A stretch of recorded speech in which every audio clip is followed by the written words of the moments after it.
Welcome back to the channel. And the agenda pushing that goes into gaming journalism has to be studied, bro. Because this is Andrew King from the Gamer. Andrew King from the Gamer, and he posted, and I quote, "Starting Dragon Age Inquisition made me decide to finally finish Baldur's Gate 3." And I read that title, and I'm like, Andrew King, bro, what are you on about? Inquisition came out 10 years ago. Are you really just starting it now? And in fact, Buddy is. I read this article so you wouldn't have to. We're going to go over the article though because this shit is crazy. I do have to applaud Andrew King though because he's one journalist that's going to tell you the fucking truth about Baldur's Gate 3. But we're going to get into that. Buddy said he picked up Inquisition on sale on PlayStation for like $2. Because he didn't play it when it was Game of the Year 10 years ago. No, no, no. Ignore the Game of the Year 10 years ago. Nobody cares about that. I'm going to play it now. It's $2 10 years later. But then he realized, I didn't finish Baldur's Gate 3.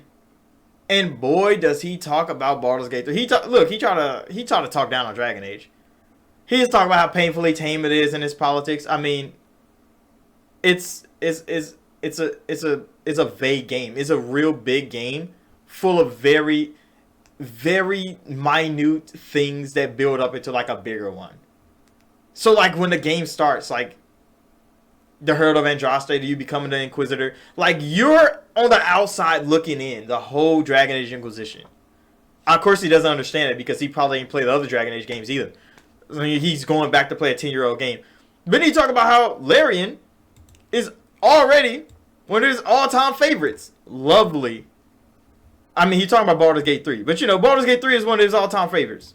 Can it really be your all-time favorite? He said he bought it twice. He bought it on PC. He played it when it launched. He bought it again on PS5. He's like, I had to get it again. There's no way I couldn't. But then it gets to him actually playing the fucking game. He gets to the Shadow Curse lands. This is Act 2. And after he was fighting, he like an endless series of boss battles that he finally got through Act 2 and he was done with the game, bro. He was like, I did not want to play it no more. And then he goes on to say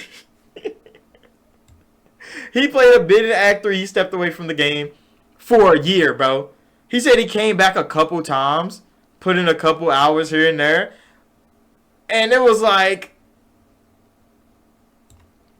it only got harder to justify spending time on a game that came out a year ago. And I'm like, you told the truth. Then he go on to glaze the fuck out of Baldur's Gate after that. But you actually told the truth in this article, bro. Because what a lot of journalists don't fucking tell you is how boring as fuck Baldur's Gate 3 is. They would talk your head off about everything, but guess what? He had to fight a whole lot in Act 2. Act 2 is the best part of the game, by the way. So the fact that he got worn out from the best part of the game, that nigga's not finishing the fucking game, bro. I finished the game and I didn't even fucking like it. I openly talk about how I don't like Baldur's Gate 3. The combat is just boring as fuck. There's so many good pieces of that game. Combat is absolute abysmal. And that's exactly what got Andrew King out of there. Once he had to fight all those goddamn bosses, bro, he probably lost a couple times, had to redo some battles. Rolls didn't go his way. He was like, yeah, bro, I don't want to deal with this shit no more. And he dropped the fuck out of that game. He dropped the fuck out of it for a whole year. Dropped the fuck out of Baldur's Gate 3. And you glazed the game at the same time is outrageous, bro.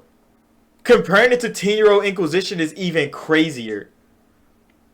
Inquisition came out 10 years ago. I'd rather play Inquisition every day than play Baldur's Gate 3 for another 4 hours. That is just facts. I'd rather play Origins every day than ever play Baldur's Gate 3 again. That's just me, bro. I'm not afraid to say that shit. Baldur's Gate was a boring ass fucking game. When it came down to combat, it was a boring ass game. I didn't want to fight niggas in that game no more. Why do you think I modded the fuck out of it? Oh, but what about the achievements? Fuck the achievements, bro. I modded the fuck out of the game so I could finish it. Because I didn't want to fight in that game no more. I didn't want to play the game. Not anymore, bro. I did want to enjoy the story. I wanted to see how my companions turned out. Minthara, anyway. Everybody else was dead or in jail or whatever the fuck happened to them. I didn't care. I didn't even pick them up. But, other than just finishing the game, fucking off on combat any way I could. Baldur's Gate is, come on now, bro.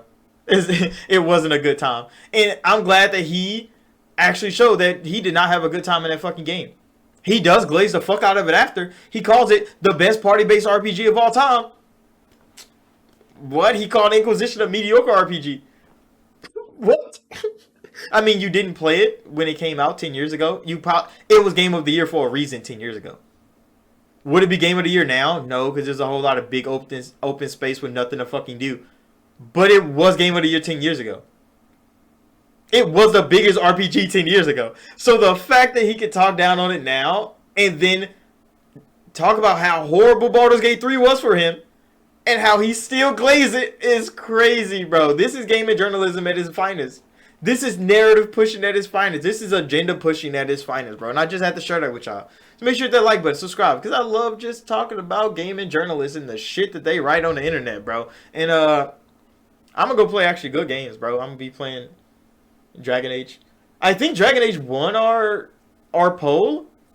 It might have. I think it might be tied with Gears 4 again. So wait, we need more people voting on that motherfucker. But I had to go back to work early, so that's why I haven't been streaming, because they literally called me back to work a week early to train motherfuckers, bro. So it's hard being at the top, but I'll see y'all in the next one.